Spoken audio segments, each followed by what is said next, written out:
this is no ordinary Sunday. It's Selection Sunday. As Dan mentioned, I'm geeking out. It marks the beginning of March Madness when millions of us fill out millions of college basketball brackets, attempting to guess who will win and who will go home. Morris, the shot to win it.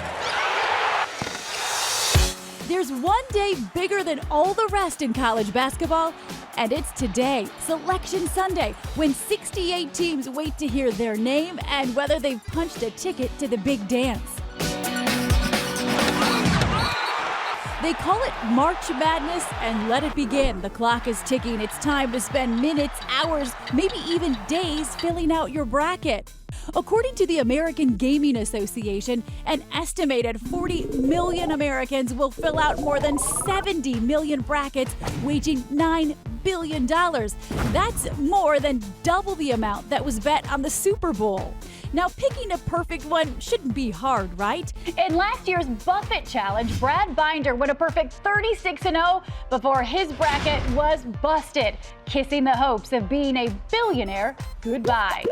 And get this, you have a better chance of winning the lottery because these odds are 1 in 9.2 quintillion.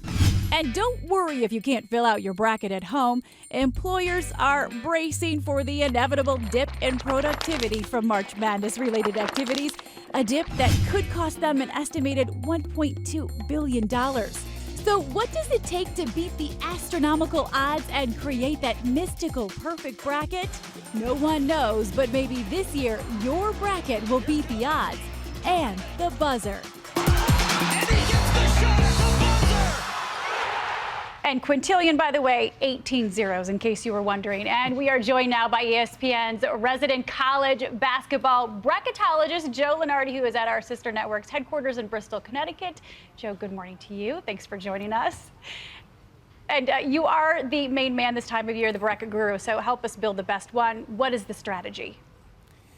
I think expect the unexpected, right? There have been 30 years since the field expanded to 64 or more teams, and only one time have all number one seeds advanced to the Final Four. So if you're going with chalk, you better bring an eraser. Okay, good advice there. Now, we don't have the field yet. That's a little later, but who do you think will be selected as the 4 number one seeds tonight? And that said, who is your pick to win the national championship? I think we know who most of the number one seeds are at this point. Not many games still to go. Kentucky is going to be the number one seed overall in the Midwest region. Others likely to include Villanova, Duke, and either Wisconsin or Arizona, depending on a game today involving the Badgers. I believe it will be Wisconsin. And if you're picking and you're not going with chalk, you're taking the field against Kentucky, which means Kentucky's a lock to win, since I just said the opposite. Of course. Reverse psychology right there, and Kentucky is, most people know, undefeated at this point. Well, our bracketologist, Joe Lunardi, thank you so much for joining us this morning, and good luck on your bracket, okay? You bet. And I'd like to personally invite you to join my ESPN Tournament Challenge. All you have to do is search my name under groups. It's under the ESPN webpage, Tournament Challenge. Wow. Search Paula Ferris. It's fun, mildly painless. Plus, I am bribing everyone with bacon. The winner gets a bounty of it. Bacon? A bounty of Yeah. bacon. And can I just say, the best time of this year, you don't have to know a lot about the teams. For instance, my 2.5-year-old daughter almost beat the entire office pool a couple of years ago.